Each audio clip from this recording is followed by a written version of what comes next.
하나님 말씀 보시겠습니다. 하나님 말씀은 요한복음 5장 9절에서 18절까지 말씀입니다. 하나님 말씀은 요한복음 5장 9절에서 18절까지 말씀.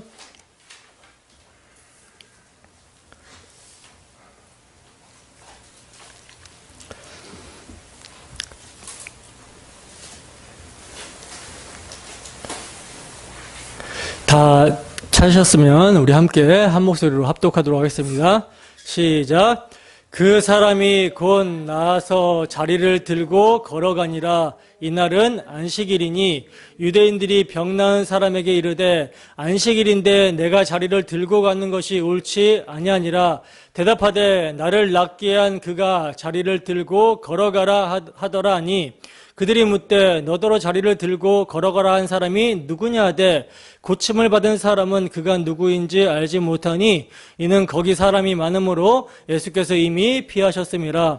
그 후에 예수께서 성전에서 그 사람을 만나 이르시되 보라 내가 나았으니 더 심한 것이 생기지 않게 다시는 죄를 범하지 말라 하시니 그 사람이 유대인들에게 가서 자기를 고친 이는 예수라 하니라.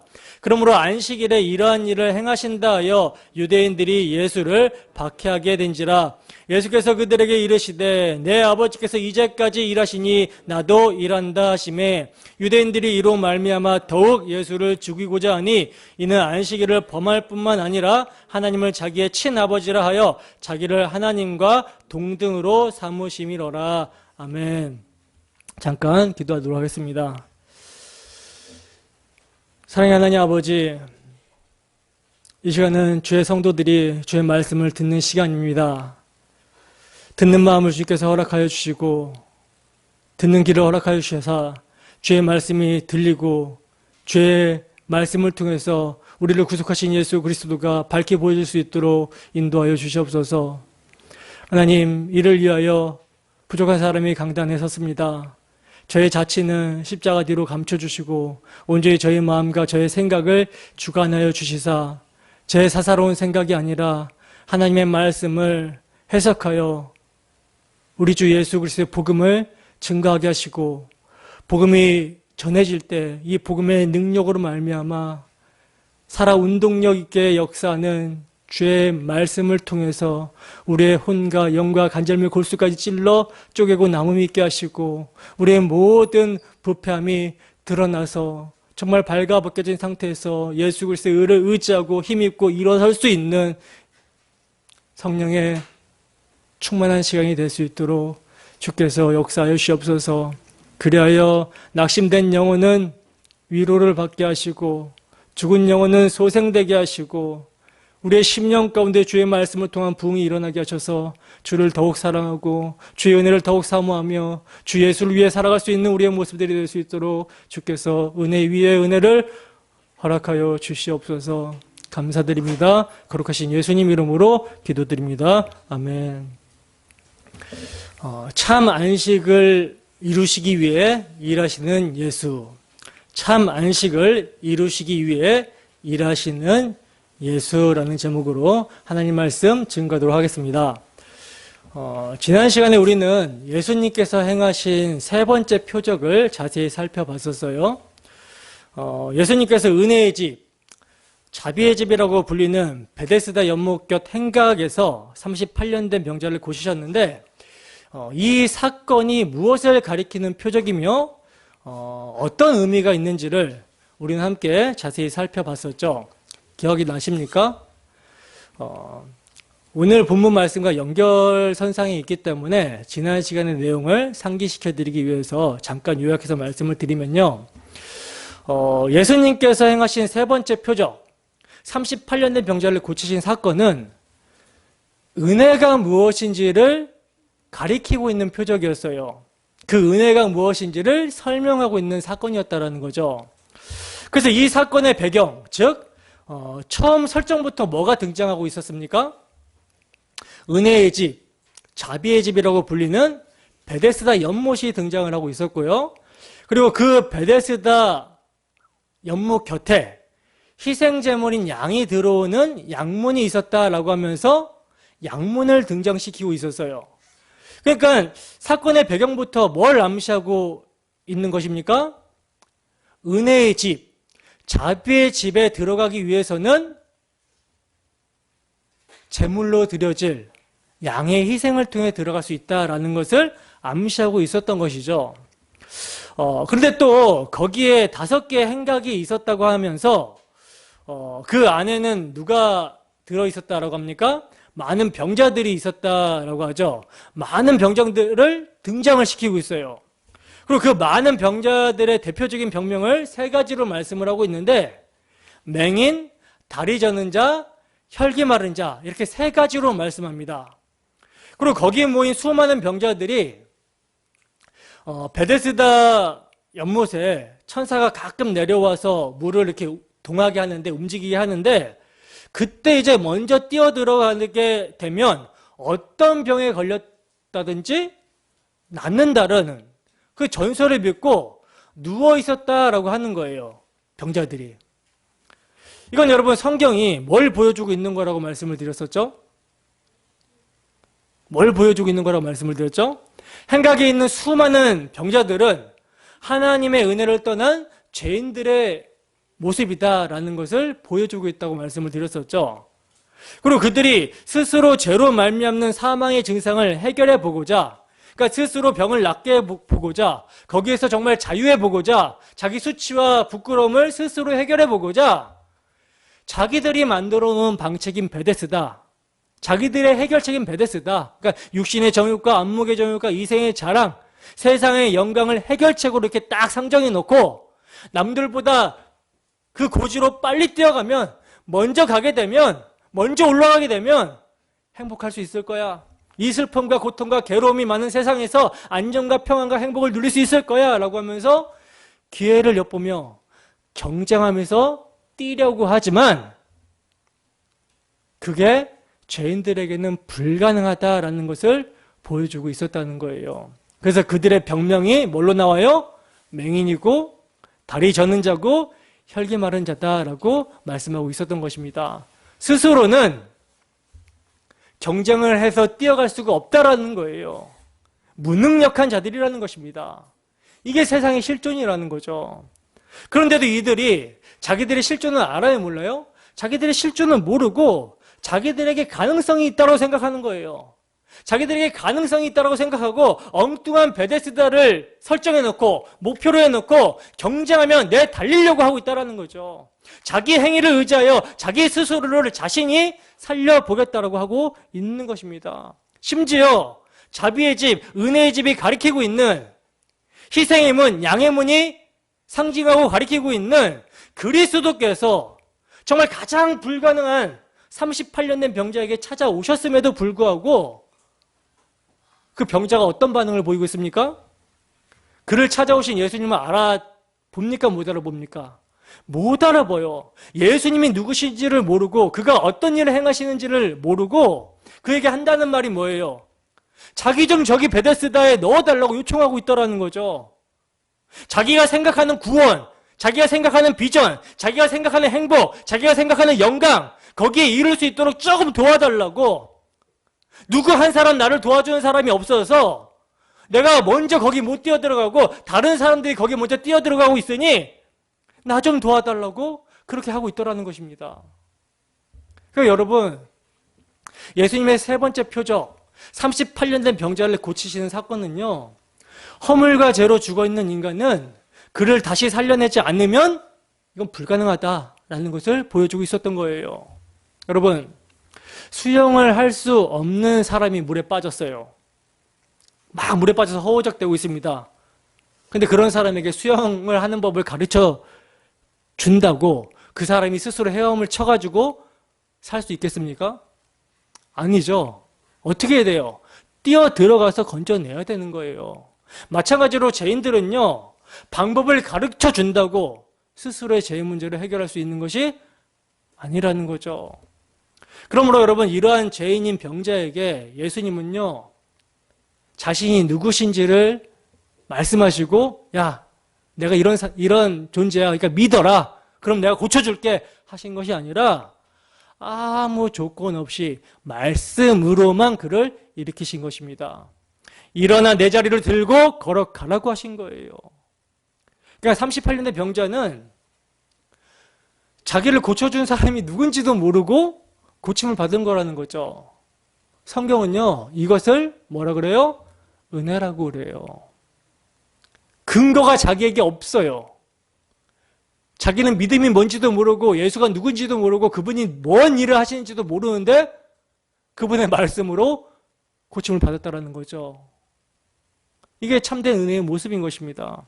여러분, 우리는요, 우리가 죄의 문제를 해결받게 되었고, 그래서 우리의 가치관과 세계관이 바뀌게 된 근거가요, 우리에게 전혀 없다라는 사실을 알아야 되는 것입니다. 구원받고 난 이후에 우리의 삶도 마찬가지예요. 하나님의 영광을, 하나님께 영광을 돌리는 삶의 근거도요, 우리의 삶의 근거도요, 오직 은혜입니다. 우리 주 예수 그리스도로 말미암는 성령의 능력으로 사는 거예요. 성령에 붙들려서 사는 거예요. 그래서 성도의 자랑은요, 나의 나된 것은 하나님의 은혜입니다 라고 고백하게 되는 것이고, 우리 주 예수 그리스도 말고는 자랑할 것이 없는 것입니다. 어떻게 여러분들의 한 주간의 삶에서 내 자리를 들고 일어나 걸어가라 하시는 은혜, 그 말씀의 능력을 체험하며 사셨습니까? 오직 은혜가 역사하는 삶을 살아내셨나요? 여러분, 하나님의 말씀을 대하는 우리의 바른 자세는요, 호기심이 아니라 순종입니다. 하나님의 말씀을 대하는 우리의 바른 자세는 호기심이 아니라 순종이라는 거예요. 야, 본문의 말씀을 기가 막히게 해석하시는구나. 호기심으로 듣고 끝나는 것이 아니라 그 말씀 자체가 우리의 전인을 변화시켜 순종의 삶으로 이끌어야 한다는 거죠.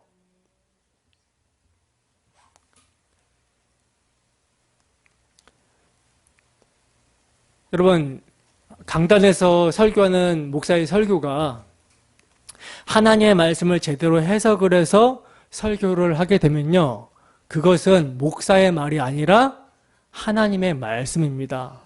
제가 제 임의로 말하는 것이 아니라 성경을 해석해서 그대로 그냥 말씀을 드리는 거예요. 그랬을 때 그 말씀이 여러분들을 막 뒤집어 까내는 거죠. 뒤집어 까내고 그 은혜가 무엇인지를 가리키고 설명하고 그 은혜가 우리를 끌고 간다는 것입니다. 그 은혜의 말씀은요, 우리를 나태하거나 게으른 방종의 삶을 살게 하는 것이 아니라 우리 주 예수 그리스도로 말미암아 범사에 감사하며 하나님의 통치를 기뻐하며 누리는 삶을 살게 한다는 거예요. 제가 복음을 전하면서 정말 성령께서 복음을 적용해 주시지 않으면 인간은 정말 어쩔 수 없구나라는 것을 많이 이렇게 생각하게 되거든요. 저를 포함해서. 복음을 듣는 사람들이요, 복음을 듣게 되면 이것도 과정이겠죠. 오해하게 되는 게 있어요. 오해하게 되는 것을 보게 되는데 조금 더 정확하게 얘기하면 복음이 되는 말씀으로 적용이 되지 않는 거죠. 그러니까 어떤 거냐면 복음을요, 이해하기를 죄를 폭로하고 지적하고 내가 죄인이라는 사실을 인정하게 하는 것이다 고까지만 보는 거예요. 쉽게 말씀드리면 내가 맹인이고 내가 다리 젖는 자고 내가 혈기 마른 자다, 내가 38년 된 병자다 라는 것을 인정하고 죄인이 자신을 구원할 방법으로 정해놓았던 그 베데스다, 내 행위를 의지해서 스스로를 구원하려는 모든 시도가 아니구나 라는 것을 깨닫게 하는 것만을 복음이라고 인지하고 알고 있는 것입니다. 복음을 오해하게 되면 그렇게 딱 여기까지, 이게 반쪽짜리 복음이거든요. 그래서 그렇게 복음을 오해하게 된 자들은요, 이제 그런 행위에 대해서 자유하다고 하면서 심하게는 죄인에게는 죄만 나온다라는 그 가슴 아픈 말을 농담처럼 막 뱉어요. 우스갯소리로 하면서 거릴 것 없이 막 살아가는 모습을 보게 됩니다. 이제 이걸 영지주의라고 하는데, 그러니까 복음의 자유를 방종으로 헷갈려 하는 거죠. 그리고 또 좀 가볍게는요, 그동안 종교행위를 하면서 자기 의를 챙겨왔던 것이 아니라고 하니까 종교행위 자체를 해도 되고 안 해도 되는 가벼운 것으로 여기면서 교회 안의 질서를 파괴합니다. 예를 들면 이런 거예요. 엉뚱한 베데스다를 상정해 놓고 자기의 죄인들을 모르고 열심히 새벽에 나가 기도하면서 그 베데스다에 자기 좀 넣어달라고 막 기도를 했었는데, 그리고 그 기도하는 행위를 자기 의를 삼아서 자랑했었는데, 복음은 그거 아니라고 하니까 어떻게 나와요? 기도 자체를 등한시해버리게 되는. 예배에 성공하면 인생에 성공한다라는 엉뚱한 베데스다를 상정해 놓고 비가 오나 눈이 오나 빠지지 않고 그렇게 예배 모임에 열심히 했던 사람이 그 베데스다 아니라고 복음이 얘기를 하니까 예배 모임 자체를 등한시해버립니다. 교회에서 봉사 헌신하면 하나님께서 세상에서 형통하게 해주신다라는 그 보상을 베데스다로 딱 상정해 놓고 열심히 교회 봉사 헌신 충성하던 사람에게 그 베데스다 아니라고 하니까 아예 그것이 아무것도 아닌 양 치부해버리는 거예요. 이게 전형적인 복음에 대한 오해죠. 물론 복음이 선포가 되면요, 그 하나님의 말씀은 운동력이 있어서 자유의 날선 어떤 것보다 예리해서 우리의 혼과 영과 관절 및 골수까지 찔러 쪼개고 남아서 우리의 모든 것을 벌거벗겨 버리십니다. 그래서 복음이 선포가 되면 그동안 잘못된 동기로 해왔던 종교 행위에 대해서 낱낱이 폭로해버려요. 그것이 얼마나 하나님을 모독하는 행위이고 죄였는지를 폭로합니다.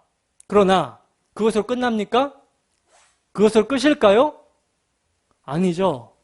복음은요, 죄와 허물로 죽은 자를 다시 살리시는 능력입니다.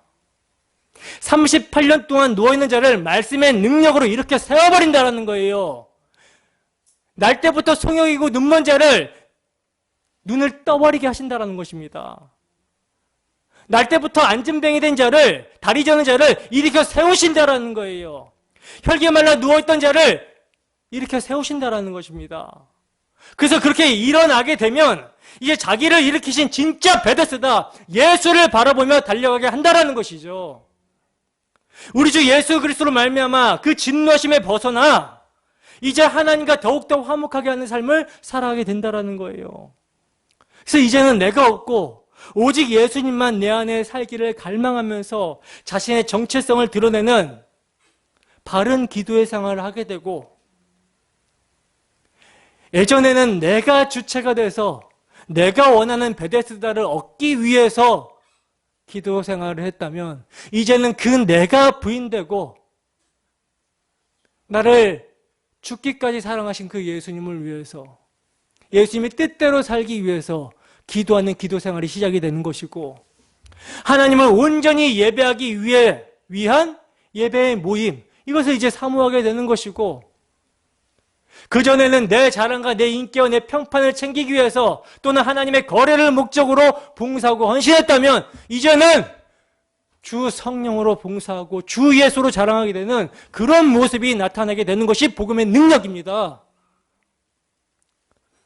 여러분, 율법과 복음의 가장 큰 차이는요, 율법은 자기 의로 말미암아 자기 숭배로 종교 생활을 하게 하는 반면에 복음은요, 자기를 부인하게 하며 그리스도의 사랑에 매여 하나님과 교제하게 한다는 거예요. 마음의 동기가 틀리죠. 자기 사랑인가 아니면 하나님의 사랑에 붙들림 바 되고 매인 바 되는가. 행위는 같이 나올 수 있어요. 아니, 오히려 나를 중심으로 한 종교 행위를 뛰어넘죠. 주의 사랑에 매이면. 그래서 우리는 늘 그것을 확인하는 거예요. 마음의 동기가 중요합니다. 그러므로 여러분들이 정말 은혜의 말씀을 체험하고 있다면 자기 의라는 죄가 폭로되고 무너지게 될 뿐만 아니라 참으로 하나님의 의로 말미암아 더욱더 주의 영광을 위해 살고자 하는, 더욱더 거룩을 위해 살고자 하는 경건이 있어야 된다는 거예요. 경건의 모양이 아니라, 그 경건의 모양을 만들어내라는 것이 아니라 경건의 능력이 있어야 된다는 것입니다. 여러분, 우리에게 말씀으로 인한 복음의 능력, 경건의 능력이 체울되고 있습니까? 마음의 찔림을 받아야 되는 거예요. 말씀을 준비하면서 저도 제 마음에 찔림을 받았습니다. 이 시간 정말 주의 말씀을 통해 성령으로 말미암는 은혜가 우리 모두에게 체휼되어지기를 소원합니다. 나에게 근거가 없는 거예요. 지금 예배당 폐쇄 문제, 예배를 못 드리게 하는 정부에 대항해서 막 헌법 소원하고 이러더라고요. 저도 이제 인간의 본성상 두려움이 있을 거 아닙니까? 그죠? 예배를 드리면 막 벌금을 때린다 하고 막 위화감을 조성하니까. 그래서 제 본성은요, 도망가고 싶어요, 사실. 이게 제 본성입니다. 근데 은혜는 뭡니까? 은혜는 내 본성을 부인시키고 하나님의 말씀과 하나님의 영광과 주 예수가 목적이 되게 해버리는 거예요. 그래서 그냥 꿋꿋하게 그냥 모이기를 힘쓰는 것입니다. 여러분, 은혜가 은혜되게 하는 그것이 우리에게 체휼되어져야 되는 거예요. 그래서 정말 우리의 신앙이요, 말과 입술의 고백이 아닌 정말 삶의 고백이 되어지기를 늘 간구하고 기도하는 우리의 모습들이 되기를 주님 이름으로 축원합니다. 본문 9절입니다. 함께 읽습니다. 시작. 그 사람이 곧 나아서 자리를 들고 걸어가니라. 이날은 안식일이니. 아멘. 여러분, 38년 된 병자를 비롯해서 맹인, 다리 저는 자, 혈기 마른 자들은 모두 이 세상의 율법과 행위를 의지하는 아담의 후손들이며, 그들은 모두 자신들의 행복과 안녕과 구원을 위해 베데스다라는 곳을 상정해 놓고 서로 거기에 먼저 뛰어들어가기 위해서 평생을 쉼없이 경쟁하다가 죽음으로 던져질 사람들이었어요. 근데 예수님께서는 그러한 자들 중에서 가장 불가능한 38년 된 병자를 찾아와 주시죠. 그리고는 주님이 누구시며 그 주님이 무슨 일을 하시는지 전혀 알지 못하고 여전히 자신이 상정해 놓은 베데스다에 넣어줄 사람이 없다고 하면서 자신을 좀 넣어달라고 원망하고 불평하는 병자를 말씀을 통해 일으켜 세우심으로 죄의 근원을 해결해 주셨습니다. 우리 주님께서. 이게 여러분 은혜이며 구원이죠. 근데 성경은요, 예수님께서 병자를 낫게 하심으로 은혜와 구원을 계시한 날을요, 안식일이라고 말씀합니다. 의도적으로 지금 예수님께서 병자를 낫게 하신 날을 안식일과 연결을 시키고 있다는 거예요. 안식일과. 그래서 9절 하반절을 보시면 이 날은 안식일이니 라는 말을 의도적으로 지금 부연하고 있는 것이죠. 그러니까 이 구절을 볼 때 예수님은 이미 그날이 안식일임을 알고 의도적으로 일을 하고 계셨다라는 사실을 우리는 알 수가 있다는 거예요. 근데 여러분, 주님께서 안식일에 어떤 일을 하신 것이 오늘 본문에만 기록이 된 게 아니죠. 여러 곳에서 기록이 되고 있어요. 마태복음 12장 1절에서 2절 말씀입니다. 마태복음 12장 1절에서 2절 말씀 함께 읽습니다. 시작. 그때 예수께서 안식일에 밀밭 사이로 가실새 제자들이 시장하여 이삭을 잘라 먹으니 바리새인들이 보고 예수께 말하되 보시오, 당신의 제자들이 안식일에 하지 못할 일을 하나이다. 아멘. 지금 바리새인들이, 예수님의 제자들이 지금 밀밭 사이에서 이삭을 잘라 먹는 것을 보고 안식일에 하지 못할 일을 한다고 예수님께 따지고 있어요. 여러분, 유대 종교 지도자들은요, 안식일을 지키라는 율법이 가리키고 있는 복음을 알지 못하거든요. 전혀 알지 못해요. 그러니까 이들은요, 안식일이 가리키고 있는 의미는 모르고 그냥 안식일이라는 날, 율법, 안식일이라는 날을 지키기 위해서, 이게 또 애매하잖아요. 안식일이라는 날을 지킨다라는 게 어떤 의미인지, 쉬라는 것이 어디까지가 쉬는 것이 애매하잖아요. 그래서 거기에다가요, 법을 만들어내는 거예요. 전통을 만들어내는 것입니다. 그래서 일하지 말라고 한 규정을 스스로 만들어내는 거예요. 그래서 이 사람들은요, 침도 흙에다가 안 뱉어요. 왜? 침을 뱉어서 흙이 파이면 그것이 이제 그 밭을 가는 것처럼 그런 거라고 해가지고 흙도 침도 흙에다가 안 뱉고 바위에다가 뱉습니다. 파이지 않는. 그리고 안식일에 걸어갈 그 걸음 수, 이것도 1000보 이상 못 걷게 딱 정해놨어요. 여러 가지로 안식일에 대한 규례를 스스로 만들어 내었다라는 거죠. 그리고 안식일에 이들은요, 사람이 죽어가도 고치지를 않았어요. 간단하게 응급 조치만 했습니다. 왜? 안식일에 사람을 고치게 되면 그것도 일을 하는 것으로 간주가 돼서 고치지를 않았다는 거예요. 완전 의미를 지금 안식일이 어떤 날인지 의미를 전혀 모르고 법으로만 지키려고 지금 상정을 해놓은 것이죠. 그리고 열심히 지켰습니다. 열심히.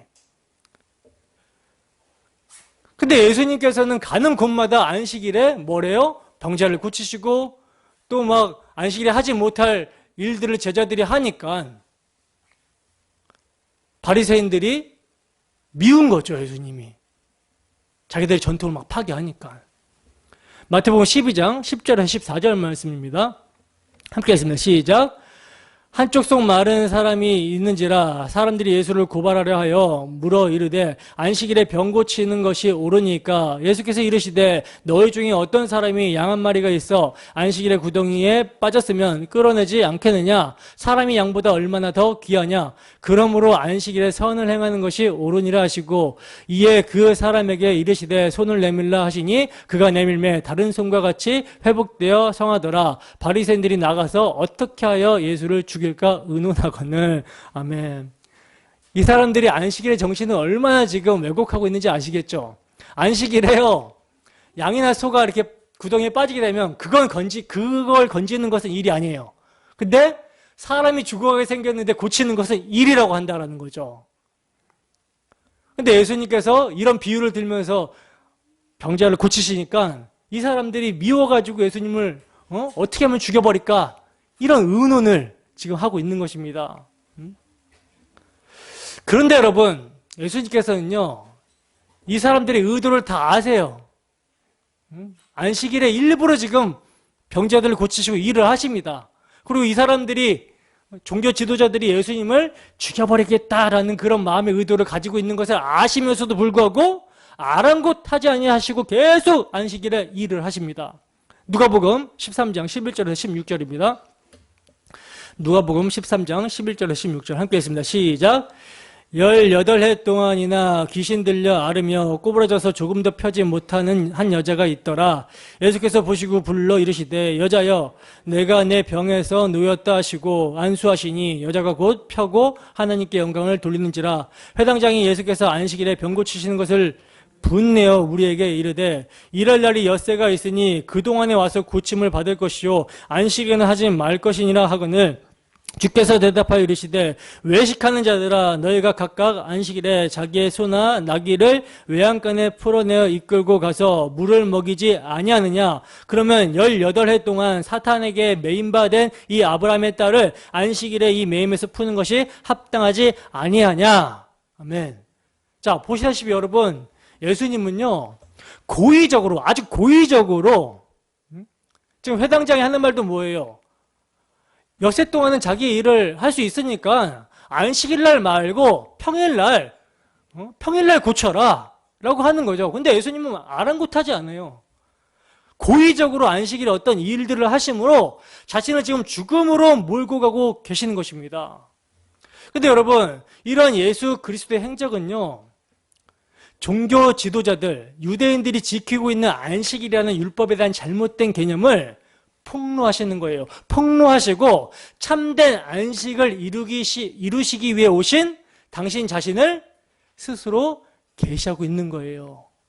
그러니까 일부러 당시 종교 지도자들이 가지고 있던 잘못된 안식일의 개념에 도전하심으로써 그 결과 그들의 마음에 예수님을 죽이고자 하는 의도를 갖게 하심으로 그들의 배후에 있는 예수님의 진짜 원수가 누구인지 그 정체를 드러내시는 일을 하시고 계신 것입니다.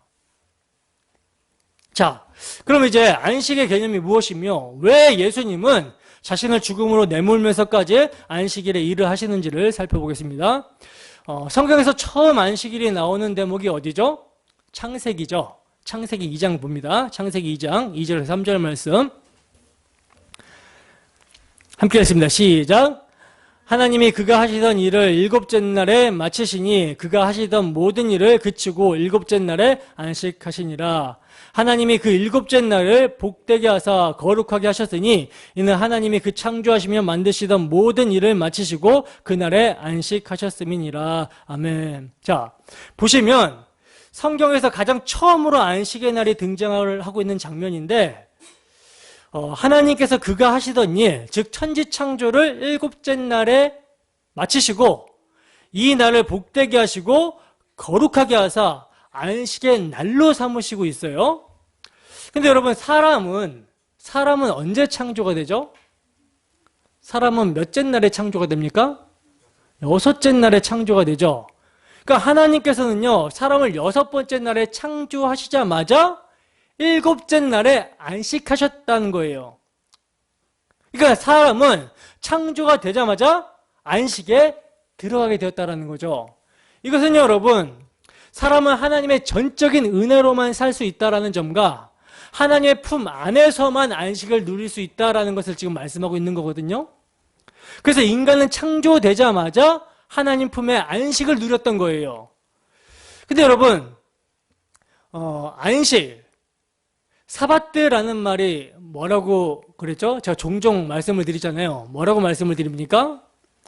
안식은요 여러분 쉼이라는 말인데 이 쉼은요 아무것도 안 한다라는 말이 아니라 피조물은 피조물의 자리에 앉아서 하나님의 말씀을 듣는 존재로 생명의 말씀에 순종하며 그 하나님을 즐거워하며 그에게 존귀와 영광과 찬송을 올려드리는 그 상태를 안식이라고 그래요. 이게 피조물의 안식입니다.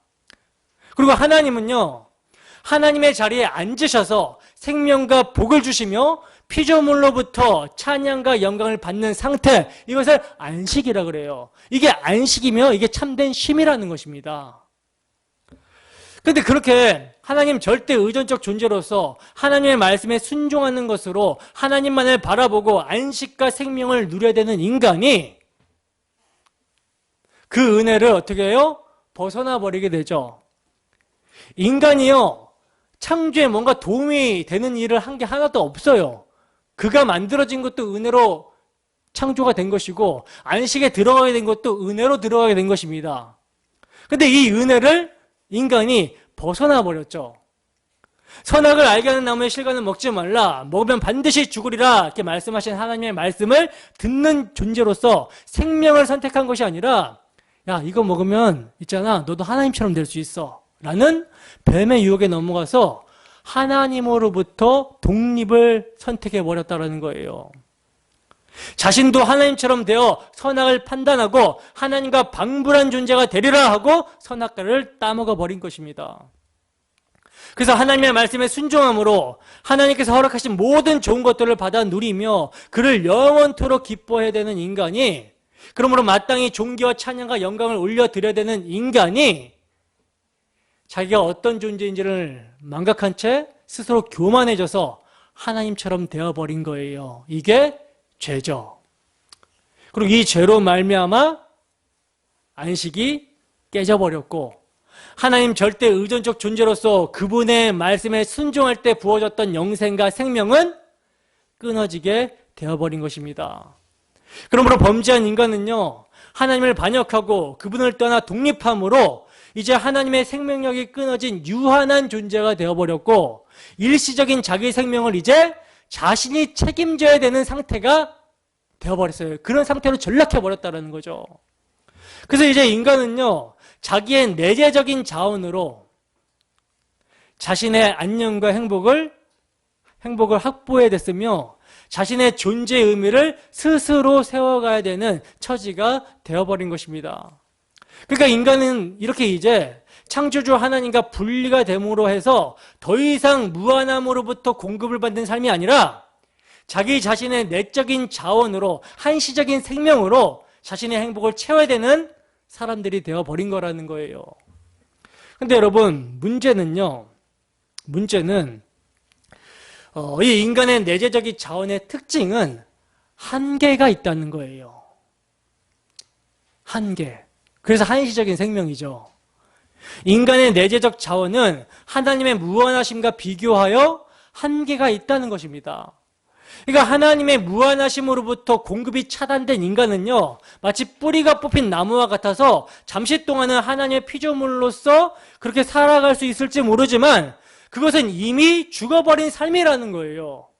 다시 말해, 너는 흙이니까 흙으로 돌아가라 라는 죽음을 향해 치닫는 삶에 불과하다라는 거죠.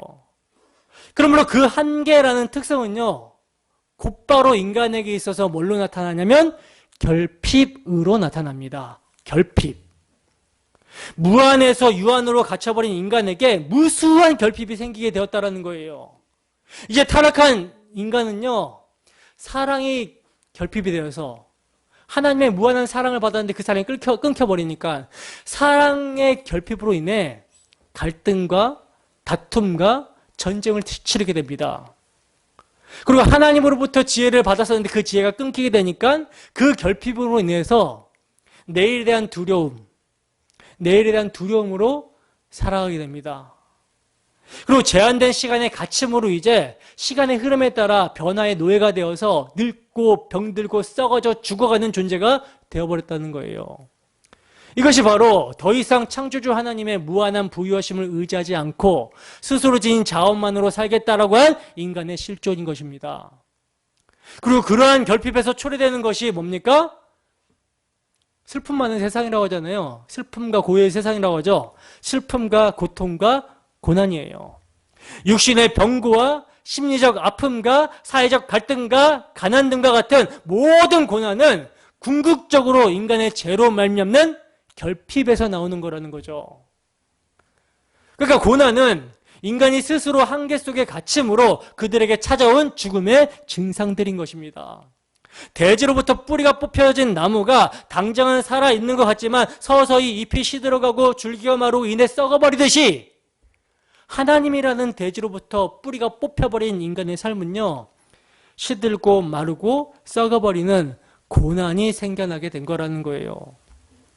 그러므로 여러분, 이러한 인간들은요, 그러한 고난을 극복하기 위해서 뭘 합니까?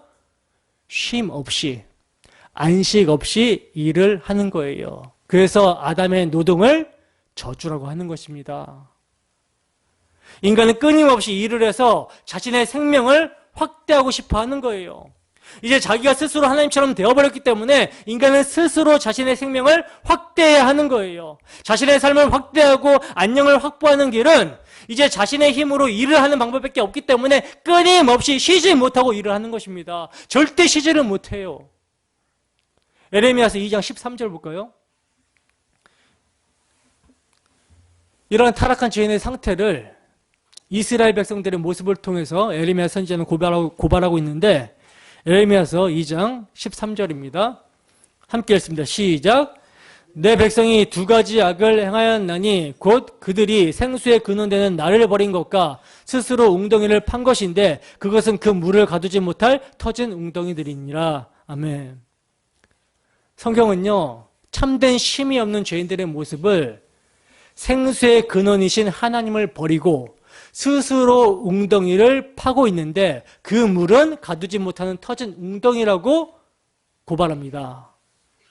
그러니까 하나님과 단절이 된 상태에서 자신들의 베데스다를 상정하고 열심히 일을 하고 있는데 그게 뭐라고요? 물을 가두지 못하는 터진 웅덩이라는 거예요. 이게 안식이 없는 인간들의 모습이라는 거죠. 세상의 영광과 세상의 가치를 열심히 추구함으로 내가 먼저 들어가겠다라고 남과 비교 경쟁하며 살아가고 있지만 정작 뭐가 없어요? 만족함이 없는 것입니다.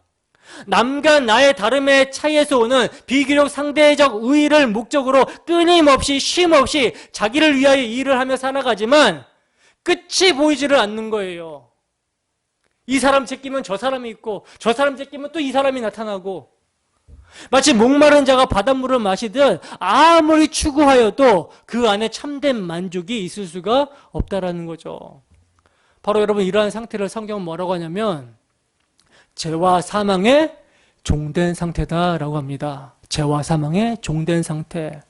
그리고 이것을 다른 말로 하면 탐심이라고 하는 거예요. 탐심. 죽기를 무서함으로 한평생 매여 종노릇하는 상태. 공중권세 잡은 자의 포로로 전락한 상태라는 거죠. 그러나 하나님께서는요, 바로 이렇게 죄와 허물로 죽은 자들 중에 사탄의 포로가 되어버린 자들 중에 창세전에 삼위 하나님의 언약 안에서 택하신 자들을 살려내시는 거예요. 그리고 그들을 죄에서 구원하심으로 뭘 회복시키십니까? 안식을 회복시키시는 것입니다. 그러므로 여러분, 하나님의 구원 계획은요, 구속사, 하나님의 구원 계획이란 아담의 타락 현장에서 내가 하리라 라고 말씀하셨잖아요. 내가 하리라. 뭘 한다라는 것입니까?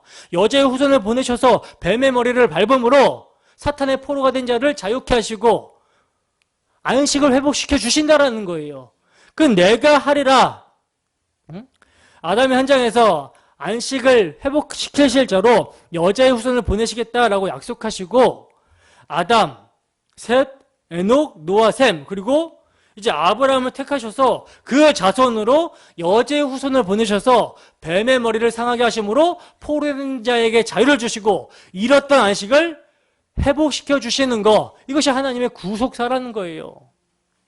그래서 언약에 신실하신 하나님께서는요, 죄로 말미암아 저주받은 세상 속에서, 쉼 없는 세상 속에서, 안식 없는 세상 속에서 한 민족을 택하신 것입니다. 그 민족이 바로 어떤 민족이죠? 이스라엘이죠. 이스라엘. 하나님께서는 애굽의 종살이를 하고 있는 그들에게, 이스라엘 백성들에게 찾아가셔서 그들을 어린 양의 피로 구속하십니다. 그러는 그들에게 하나님께서는 그들을 자기 백성 삼으시고 그들에게 독특한 법을 주시는데 그 법이 뭡니까? 안식의 쉬라는 법이에요. 안식의 법이라는 거죠. 그래서 사람이 6일간은 열심히 자기를 위해 일하지만 7일째는 안식일이니까 쉬라고 하시는 거예요. 근데 왜 안식일에 쉬라고 하시냐면요, 출애굽기 20장에 보시면 하나님께서 천지 창조를 하셨기 때문에 이것을 근거로 쉬라고 말씀을 하고 있고요. 그리고 신명기 5장에 보면요, 이게 이제 언약의 이제 점진성인데, 신명기 5장에 보면요, 신명기 5장의 십계명을 보시면 이스라엘 백성들이 안식할 근거로 뭐라고 말씀하시냐면, 이스라엘 백성들이 애굽에서 구원을 받아 나왔기 때문에, 출애굽을 했기 때문에 이것을 근거로 안식하라고 말씀하십니다. 그러니까 하나님께서 하나님의 백성들에게 쉬라고 하신 근거가 천지를 창조하심이 근거가 되고 있는 것이고, 출애굽 사건이, 그러니까 출애굽의 구원이 근거가 되고 있다는 거예요. 이것은 뭘 의미하는 거겠습니까? 하나님께서는 그들의 행위를 근거로 해서 뭘 주시지 않았다? 천지 창조를 하시지 않았다라는 거예요. 인간을 만드시지 않았다라는 것입니다. 그들의 행위를 근거로 해서. 은혜로 그들이 살아갈 환경을 하나님께서 만드셨으며 은혜로 그들을 창조하셨다라는 거예요. 그렇기 때문에 쉬라는 것입니다. 출애굽은 뭡니까? 출애굽의 구원도 그들이 무슨 칼을 들고 사람을 베거나 죽이지 않았어요. 싸우지 않았습니다. 그럼에도 불구하고 하나님께서 그냥 은혜로 그들을 출애굽시키셨다라는 거죠. 구원해 내셨다라는 거죠. 그러니까 이것을 기념하면서 쉬라는 거예요. 그리고 궁극적으로 이를 통해서 뭘 말씀하시는 것입니까? 그 날에 쉬면서 정말 참된 안식을 주실 메시아, 유월절 어린 양의 피로 오실 메시아, 그 메시아를 대망하라고 안식일을 지키라고 하신 거예요. 그리고 여러분, 그 안식일의 개념을 확대하면 뭐가 됩니까? 안식년이 되고, 더 확대하면 뭐가 돼요? 안식년이 7번 반복이 된 그 다음 해가 뭐예요? 희년이죠. 희년입니다. 이때는요, 이스라엘의 모든 땅을 시기하고 모든 종들이 자유를 얻고 팔린 땅이 돌아오게 되는 엄청난 자유가 이루어지는 해를 율법으로 하나님께서 정해 놓으셨다는 거예요. 뭘 대망하라고? 죄에서 포로된 자들에게 참 해방과 안식을 주실 그리스도를 대망하라고 그렇게 율법으로 정하셨다는 거죠. 그러니까 안식일을 지키라고 율법으로 이렇게 정해 놓으신 것은요, 여자의 후손을 보내셔서 참된 안식을 회복시키시는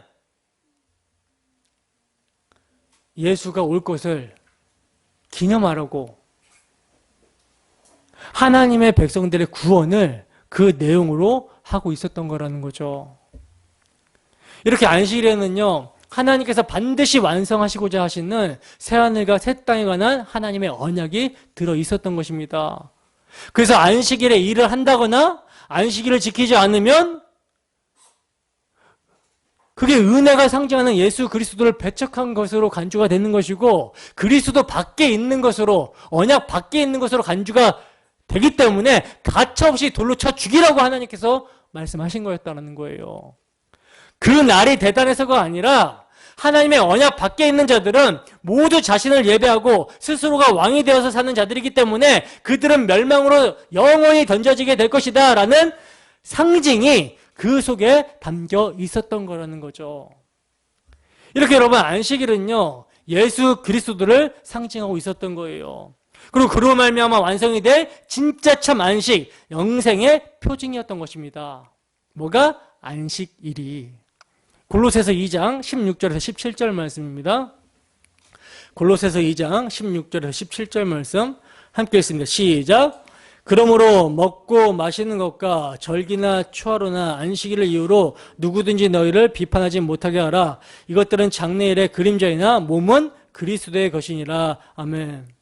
보시면 명확하게 바울 사도는 뭐라고 합니까? 안식일을 장래일의 그림자라고 말씀하고 있죠. 그림자가 가리키는 몸은요, 실체는 그리스도라는 거예요. 그래서 주님은 자신이 안식일의 주인이라고 말씀하신 것이며, 주님께서는 당신이 은혜의 희년을 선포하러 왔다, 희년을 이루기 위해 왔다, 자유를 주기 위해 왔다라고 말씀하신 것입니다. 누가복음 4장 16절에서 21절 말씀입니다. 함께 읽습니다. 시작. 예수께서 그 자라나신 곳 나사렛에 이르사 안식일에 늘 하시던 대로 회당에 들어가사 성경을 읽으려고 서심해 선지자 이사야의 글을 드리거늘 책을 펴서 이렇게 기록된 데를 찾으시니 곧 주의 성령이 내게 임하셨으니 이는 가난한 자에게 복음을 전하게 하시려고 내게 기름을 부으시고 나를 보내사 포로된 자에게 자유를, 눈먼 자에게 다시 보게 함을 전파하며 눌린 자를 자유롭게 하고 주의 은혜를 전파하게 하려 하심이라 하였더라. 책을 덮어 그 맡은 자에게 주시고 앉으시니 회당에 있는 자들이 다 주목하여 보였더라. 이에 예수께서 그들에게 말씀하시되 이 글이 오늘 너희 귀에 응하였느니라 하시니. 아멘. 보시면요, 너무나도 명확하게 예수님께서 뭐라고 말씀하세요? 내가 안식을, 내가 희년을, 내가 자유를 회복하시고 이루실 분으로 오셨다라는 것을 말씀하고 있죠. 그래서 예수님께서 여러분 유독 안식일의 병자를 고치신 것입니다. 유독 당신께서 타락한 인간 세상의 수고와 슬픔과 질병과 고통과 갈등과 투쟁 등 죄의 증상들의 근본적인 원인인 죄의 문제를 해결하시고 참 안식을 주시는 분이라는 것을 스스로 계시하시기 위해서 안식일의 병자를 고치셨던 거예요. 여러분, 영생을 상징하는 안식일에 병자가 있었어요. 이 말은 뭡니까? 그 안식일은 불완전한 안식이라는 거죠. 불완전한. 그 안식일의 병자들을 고치심으로써 예수께서 그 안식일을 완전하게 하시는 자로 오셨음을 보여주시고 있는 거예요. 바로 이게 안식이다. 바로 이게 영생이다. 근데 여러분, 참된 안식을 회복하시는 일을 오직 은혜로 그리스도께서 성취하시고 그리스도께서 이루신다라는 이 복음을 선포하게 되면요. 복음을 선포하게 되면 은혜잖아요. 은혜의 복음을 선포하게 되면요. 자신이 맹인이고 다리 절고 혈기 마른 자들인지 또 모르고 자기들이 상정해 놓은 엉뚱한 베데스다를 추구했던 그 모든 일련의 사건들이 무엇으로 드러나게 되는 것입니까? 죄로 드러나게 된다는 거예요. 죄로 폭로가 되죠. 그게 혈과 육이고 그게 마귀성이다라는 것을 폭로가 된다라는 것입니다. 근데 여러분, 이 폭로가 은혜의 복음을 선포하게 되었을 때 드러나는 이 죄에 대한 폭로가 택하신 자들에게는 회개하고 은혜를 붙들게 하는 구원이 되지만, 택하신 밖에 있는 자들은요, 그것을 인정하지 못하고 자신의 행위를 지키기 위해서, 자기 의를 지키기 위해서 예수님을 살해하고자 한다는 거예요. 그것을 오늘 본문은 보여주고 있는 것입니다. 본문 10절에서 13절입니다. 함께 읽습니다. 시작. 유대인들이 병 나은 사람에게 이르되 안식일인데 내가 자리를 들고 가는 것이 옳지 아니하니라. 대답하되 나를 낫게 한 그가 자리를 들고 걸어가라 하더라 하니, 그들이 묻되 너더러 자리를 들고 걸어가라고 한 사람이 누구냐 하되 고침을 받은 사람은 그가 누구인지 알지 못하니 이는 거기 사람이 많으므로 예수께서 이미 피하셨음이라. 아멘. 보세요, 여러분. 예수님께서는 당신이 안식을 회복하러 오신 그리스도라는 것을 계시하기 위해서 안식일에 38년 동안 누워있던 병자를 말씀으로 일으켜 세우심으로 표적을 보이셨습니다. 그래서 병자는 이제 자기 자리를 들고 일어나서 걷게 되었다는 거예요. 그러니까 지금 여러분, 유대인들이 목격하고 있는 것은요, 38년 된 병자가 베데스다 연못이 아닌 예수님에 의해서 고침을 받게 된 놀라운 장면을 보고 있는 거예요. 그렇다면 예수님의 말씀에 의해서 38년 된 그 질병이라는 괴로움에서 해방과 안식을 얻게 된 이 놀라움을 목격하게 되었다면 어떤 반응이 있어야 되는 것입니까? 분명 그 병자를 고치신 분에 대해서 관심을 가져야 되는 것이 마땅하죠. 그렇지 않습니까? 근데 당시 유대인들, 종교 지도자들의 눈에는요, 병자가 병에서 놓여서, 그 38년 된 병자가 그 괴로움과 고통에서 해방돼서 병에서 놓여서 고침을 받고 안식을 누리게 된 이 놀라운 사실을 보지를 못해요. 보지를 못하고 다만 뭐만 봅니까? 안식일의 자리를 들고 걸어가는 거. 즉 누군가가 안식일을 지키지 않는 것만 보고 있더라는 거예요. 그리고 그에게 내가 어떻게 병이 나느냐라든가 너를 낫게 한 분이 누구냐라는 물음을 하는 것이 아니라 왜 네가 지금 안식일에 옳지 못하는 행동을 하느냐라고 하면서 책망을 하고 있더라는 것입니다. 여러분, 이들의 모습이 꼭 행각의 병자들의 모습 같지 않습니까? 예수라는 은혜의 문, 은혜의 집을 보지 못하고 엉뚱한 베데스다를 상정하고 그리로 가기 위해 자기 행위와 율법의 의를 의지하고 있는 거예요. 참 안식의 주인 되신 예수, 안식을 성취하실 예수, 그 은혜의 주님은 보지 못하고 엉뚱한 자기들이 상정해 놓은 안식일이라는 것을 딱 상정해 놓고 자기 행위를 의지해서 그것을 지키고자 하는 모습, 그러니까 자신들이 맹인이고 다리 절고 혈기 마른 자라 경쟁하여 뛰어갈 수 없는 불가능한 자라는 사실을 모르고 있는 모습이라는 거죠.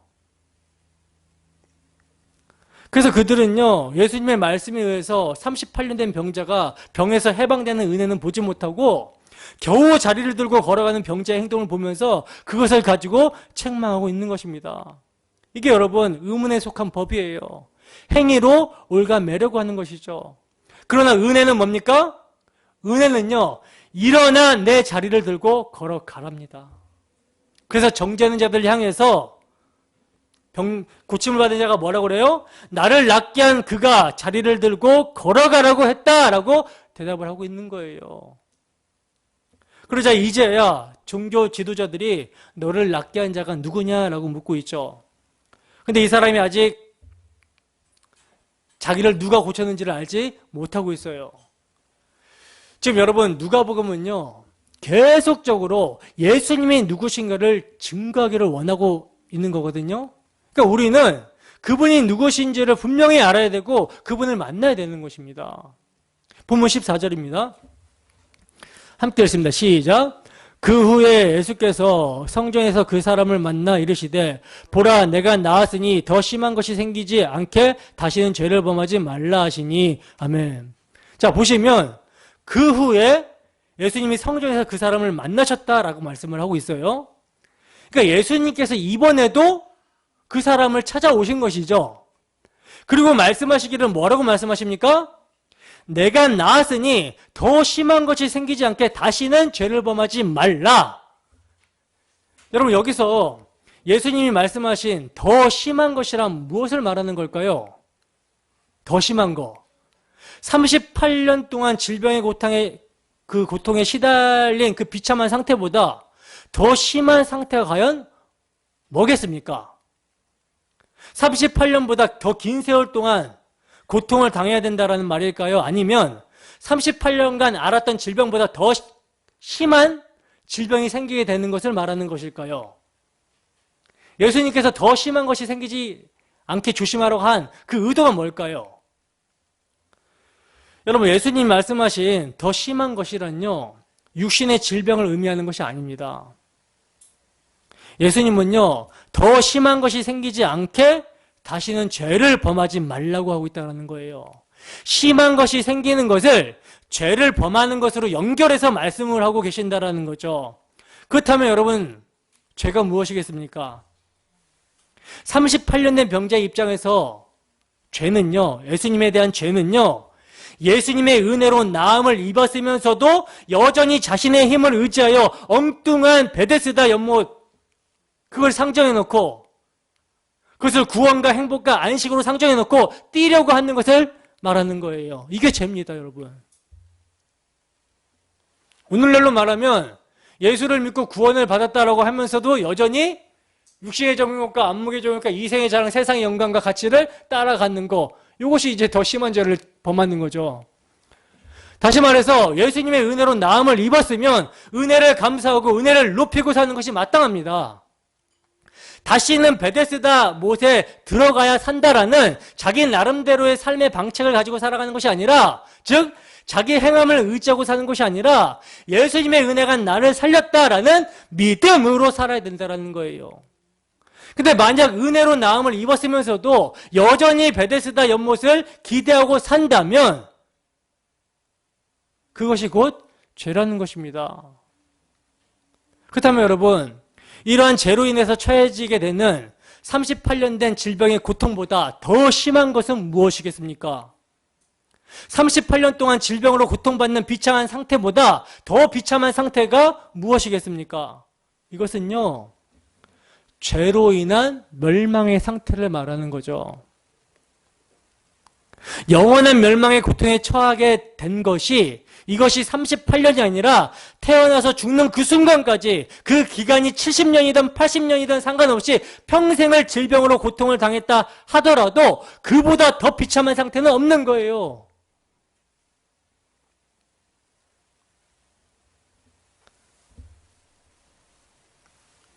여러분 죄로 말미암아 하나님과 관계가 끊겼다라는 그 비참함을 아십니까? 여러분 우리가 구원을 받았다라고 하지만 정말 그 구원의 은혜에 마음이 불타서 하나님의 영광을 위해서 그 하나님의 얼굴 보기 우리 주 예수 그리스도의 얼굴 보기를 원하면서 달려나가는 것이 아니라 우리의 심령이 우리의 마음이 강팍해져서 엉뚱한 것을 추구하다가 하나님이 잠깐 얼굴을 돌리셨을 때 잠깐 우리를 외면하셨을 때 그 고통을 여러분 아십니까?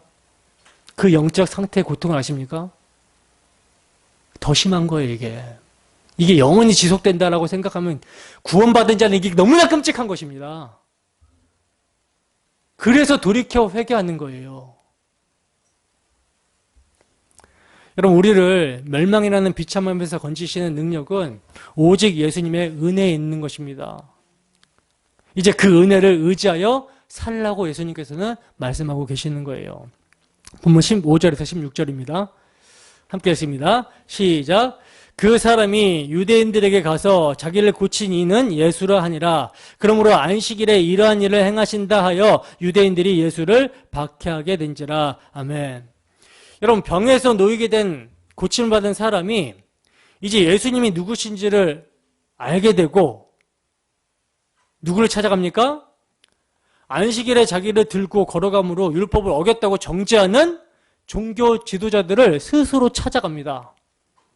그리고는 자신의 입으로 자신을 구원하신 분의 이름을 고백하고 있다는 거예요. 놀랍지 않습니까? 주 예수께서 말씀으로 죄에서 노임을 받고 고침을 받은 자에게 당신 자신을 계시해 주자마자 그는 그에게 묻고 그를 정죄했던 자들에게 찾아가서 자신을 낫게 하신 분이 바로 예수다라고 말을 하고 있는 거예요. 그러니까 그는 자신을 고치신 분을 알고 나서요, 그를 말하지 않을 수 없었던 것입니다. 분명 말하게 되면 자기에게 손해가 올 거고 핍박이 올 텐데 그럼에도 불구하고 그를 말하지 않을 수 없었다는 거예요. 그리고 그렇게 말하면서 자신을 고치신 놀라운 예수를 그들이 영접하기를 기대하면서 말했을 거라는 거죠.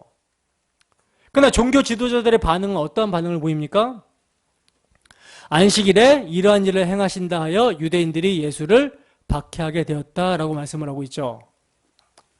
그러니까 이들은요, 38년 된 병자를 통해서 나타난 생명의 길을 보지 못하고 있는 거예요. 자신들이 맹인이고 다리 절고 혈기 마른 자라는 그 사실을 인정하지 않고 있는 것입니다. 그리고는 자신들에게는 율법이라는 베데스다가 있다고 하는 거예요. 그래서 이를 무시하고 인정하지 않는 예수를 미워하고 박해하고 있는 모습이라는 거죠. 희한하지 않습니까? 참 희한하죠. 여러분, 사람들이 은혜를 베푸시는 예수님을 왜 박해를 하고 죽이려고 할까요? 그것은요, 자신들이 그동안 붙들었던 거, 안식일이라는 베데스다를 붙들었던 거, 이것을 예수님이 무너뜨리기 때문이라는 거예요. 오직 은혜라고 하면 자기 행위와 자기 공로가 전혀 들어갈 여지가 없기 때문에 이들이 이것에 대해서 분노하는 것입니다. 그동안 안식일을 지키는 행위를 통해서 자기 의를 차곡차곡 이렇게 쌓아왔는데 이것을 부정하는 행위는 자기들의 정체성을 무너뜨리는 것이기 되기 때문에 예수님을 미워하고 제거하려고 하는 거예요. 근데 여러분, 예수님을 미워하게 된 그들의 배후가 중요한 거죠. 성경은 그걸 폭로하고 있는 거예요. 이들에게 은혜를 베풀지 못하게 하려는 마귀의 조종이 있는 것입니다. 요한복음 8장 44절입니다.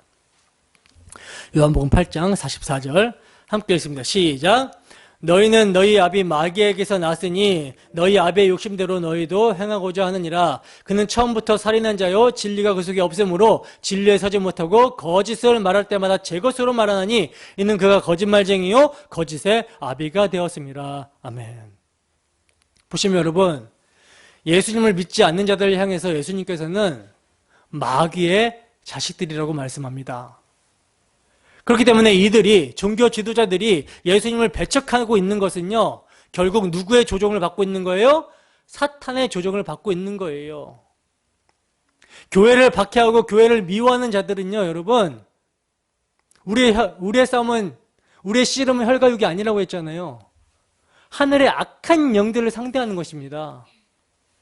그래서 우리의 무기는 기도예요. 기도로 싸우는 거예요. 여러분, 사탄이 하는 일은요, 은혜를 거부하게 하고 은혜를 받지 못하게 하는 것이 사탄의 일이에요. 그리고 자신들의 체제를 유지하려고 합니다. 그 사탄의 체제란 뭡니까? 자기를 의지하고 자기 행위를 붙들게 하는 것이 사탄의 체제라는 거죠. 그러나 여러분, 예수님의 나라는요, 은혜의 나라입니다. 사람이 범죄함으로 스스로의 능력으로는 구원의 길을 들어갈 수가 없다는 거예요. 마치 38년 된 병자가 베데스다 연못에 들어갈 수 없는 것과 마찬가지죠. 아무리 은혜가 있는 곳이라고 하여도 스스로 은혜의 자리에 갈 수 없고, 만약 스스로 갈 수 있다면 그곳은 은혜가 있는 것이 아닌 게 되어버립니다. 그러므로 은혜가 찾아와셔서 그 은혜가 그를 삼키는 것 외에는 다른 길이 없는 거예요. 은혜는 말씀 앞에서 은혜를 주신 분의 공로를 자랑하게 합니다. 나를 부인하게 한다는 거죠. 그렇다면 마귀는 은혜를 막기 위하여 무엇을 할까요? 사람들의 자기 행함을 붙들게 하는 일을 하겠죠. 그래서 안식이라는 은혜의 연못을 엉뚱하게 설정해 놓고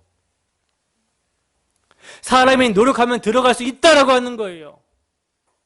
조금만 더 애를 쓰라는 것입니다. 안식일을 지키고 무엇을 행하고 하지 말고 그렇게 하라는 거예요. 지키라는 것입니다. 그러면 보상을 해준다라는 거죠. 은혜 대신에 사람의 행함으로 채우려고 하는 거예요. 그래서 경쟁을 부추깁니다. 사람들의 공적과 업적을 드러냅니다. 상을 줍니다. 아무리 봐도 은혜가 일하는 열매가 없는데 세상에서 실력자라고 해서 교회 중직자로 세워버려요. 그러면서 하는 말이 뭡니까? 그래야 교회가 세상에 영향력을 발휘하고 주님을 더 잘 증거한다고 하는 것이죠. 그러나 여러분, 이것이 사탄의 속임수예요. 은혜와 반대되는 길입니다. 여러분, 예수님이 증거되는 길은요, 세상의 방법이 아니에요. 예수님의 제자들이 어떤 모습으로 예수님을 증거하면서 갔는지 너무나도 성경에 잘 나타나고 있죠. 너무나도 성경에서 명확하게 말씀하고 있죠. 어떻게 갔습니까? 어떻게 예수님을 증거했습니까? 한결같이 세상의 영광과는 반대되는 자기 십자가를 지고 그분의 치욕을 짊어지고 영문 밖으로 나아가는 삶을 살았다고 증거하고 있다는 거예요. 자기 십자가를 진다라고 했을 때 그 자기 십자가는요, 여러분, 자기가 빠지는 겁니다. 근데 자기가 빠지는 거는 은혜로 되어지는 거죠. 은혜로. 내가 내 힘으로 내가 스스로 나를 부인하고 자기 십자가를 지고 가야 돼. 이게 아니라 은혜가 임하게 되니까 자기가 부인이 되고 십자가를 지고 주님을 따르게 되더라는 것입니다. 이거예요.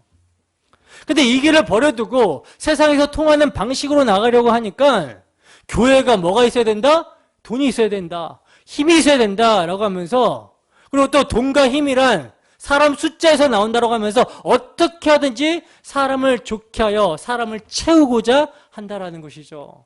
그러나 여러분, 그건 이미 교회가 아닌 게 되는 거예요. 교회란요, 은혜를 입은 자들이 모인 곳입니다. 그러므로 사람의 어떠한 공로나 자랑거리가 나올 수 있다 없다? 없는 거예요. 모두가 소경이고 절뚝발이고 중풍병자였던 사람들입니다. 혈기 마른 자들이었다라는 거예요. 그러므로 누구는 어떻고 할 수가 없다라는 거죠. 그렇게 하려고 하는 시도는요, 지금 안식을 얻어서 가는 사람을 보고서 너 왜 안식일을 안 지키느냐라고 말하는 것과 똑같은 것입니다. 이것은 결국 은혜를 베푸신 예수님을 모독하는 것이며 더 나아가서는 예수님마저 죽이려고 덤벼드는 모습인 것이죠. 근데 여러분, 그럼에도 자기 행위를 의지하는 자들은요, 거저 주시는 은혜를 싫어합니다. 은혜를 입지 않은 사람들에게 은혜를 이야기하잖아요? 반드시 화를 내게 돼 있어요. 자기의 모든 종교적인 공적들을 아무것도 아니라고 말할 때 어느 누가 좋아하겠습니까? 그렇지 않습니까? 여러분, 우리가 정상적인 사고가 박혀 있다면, 여기서 정상적인 말하는, 여기서 이제 정상적이라고 할 때는 우리에게 이제 혈과 육이 있다면 자기 의를 부인시키고 지적하고 폭로할 때 화가 나는 건 당연한 거예요. 누가 좋아하겠습니까? 그러나 은혜가 임하면 자기의 모습을 인정하고 회개하고 은혜 가운데 살아가게 된다는 거죠. 그러므로 예수님은 안식일에 안식이 없는 자들에게 안식을 주시기 위해서 일하시고 있는 거예요. 본문 17절에서 18절입니다. 함께 읽습니다. 시작.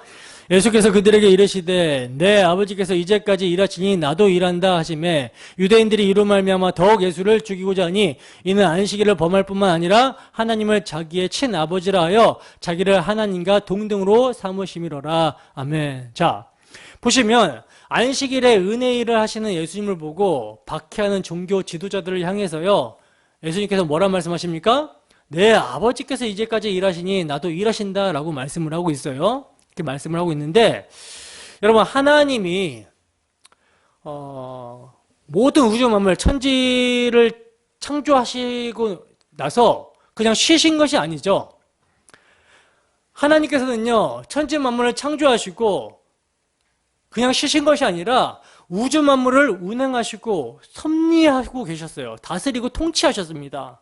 그러니까 하나님은 하나님의 자리에 앉으셔서 은혜로 생명을 주시는 일을 계속해서 해오셨다라는 거죠.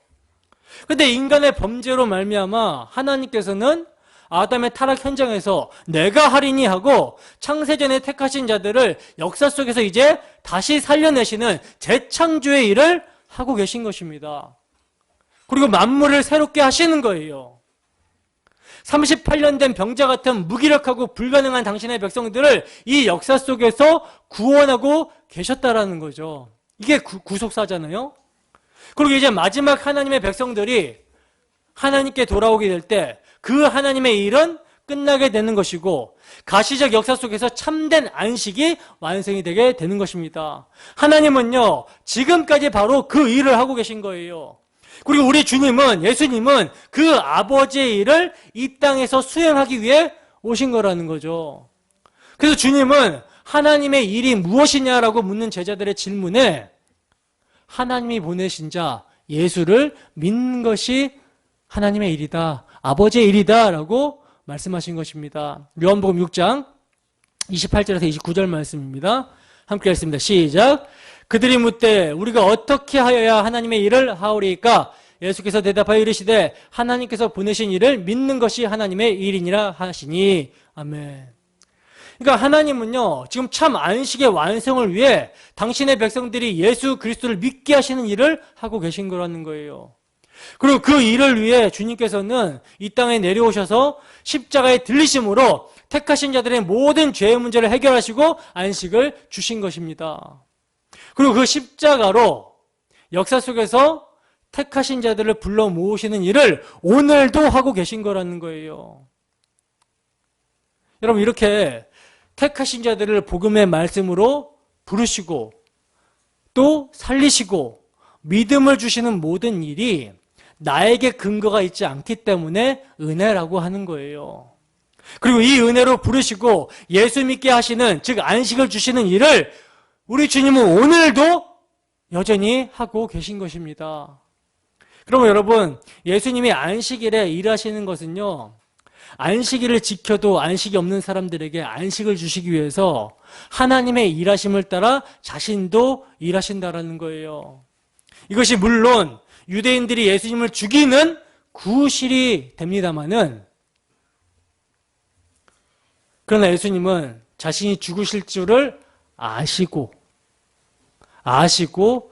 안식일에 일하시는 거예요. 왜 이렇게 일하시는 것입니까? 왜냐하면 자신의 죽으심만이 자기 백성들에게 참된 안식을 주실 수 있기 때문이라는 거죠. 그러므로 오늘 우리가 주님으로부터 안식을 받게 되었다면 이건요, 주님께서 죽도록 충성하여 일하신 결과인 것입니다. 우리에게는 일한 것이 없지만 누구는 일하셨어요? 우리 주님께서는 일하셨다라는 거예요.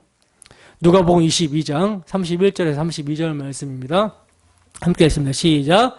시몬아 시몬아 보라, 사탄이 너희를 밀가부릇 하려고 요구하였으나 그러나 내가 너를 위하여 내 믿음이 떨어지지 않기를 기도하였노니 너는 돌이킨 후에 내 형제를 굳게 하라. 아멘. 여러분, 베드로가 이 말씀을 듣고도 뭐라고 하냐면요, 저는 죽는 자리까지 주님을 따르겠습니다, 주와 함께 하겠습니다 라고 고백을 합니다. 그러나 예수님의 말씀처럼 베드로는요, 십자가 앞에서 3번이나 예수님을 저주 맹세하면서 부인해버리죠. 그런데 이러한 베드로가 어떻게 믿음이 떨어지지 않고 돌아올 수 있게 되었습니까? 예수님께서 그를 위해 기도하셨기 때문이라는 거예요. 예수님이 그를 위해 일하셨기 때문이라는 것입니다. 여러분, 우리도 베드로처럼 얼마나 자주 예수님을 부인합니까? 그렇지 않습니까? 나의 눈앞에 이익 앞에서 그 잘난 자존심 하나 지키려고 자기 자랑하려고 얼마나 자주 주님의 은혜를 무시하는 행동을 하며 그 주님의 은혜를 발로 차제끼고 있습니까? 얼마나 사랑이 없고 얼마나 교만하며 심지어 복음까지도 이용해서 자신의 게으름과 나태함을 합리화하고 있지 않습니까?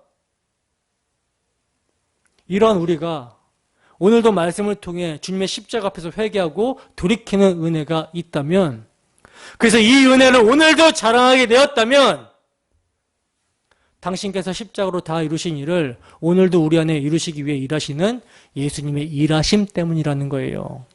그리고 이것이 마귀의 권세를 이긴 증거가 되는 것입니다. 어떻게 여러분, 복음의 말씀을 통해 우리의 부패함이 낱낱이 드러나셨습니까? 그리고 이를 인정하는 것에서 끝이 나는 것이 아니라 참으로 회개하고 말씀의 능력으로 일어서게 되셨습니까? 주 예수를 위해 살고자 하는 갈망함이 생기셨습니까? 이런 은혜가 있다는 것은 참으로 주님께서 오늘도 일하신 결과입니다. 오직 은혜입니다. 한 주도 우리에게 베풀어 주신 이런 은혜를 기억하고 그 은혜를 자랑하며 주께서 허락하신 죄세의 자연 가운데 참 안식을 누리시는 우리의 모습이 되기를 주님의 이름으로 축원합니다. 기도하겠습니다. 은혜로우신 하나님 아버지 감사합니다. 부족한 사람이 아둔한 입술을 열어 주의 복음을 증거했습니다. 하나님, 오직 은혜가 일하는 역사가 우리 안에 있을 수 있도록 함께하여 주시옵소서. 오직 은혜가 우리를 일으켜 세우시고 손발을 놀려 주를 향해 살아갈 수 있도록 하나님 인도하여 주시옵소서. 은혜가 아니면 우리가 살아갈 수 없다라고 고백합니다. 한 주도 이 은혜로 살아가는 우리의 모습이 될 수 있도록 주께서 함께하여 주시옵소서. 감사드리며 거룩하신 예수님 이름으로 기도합니다. 아멘.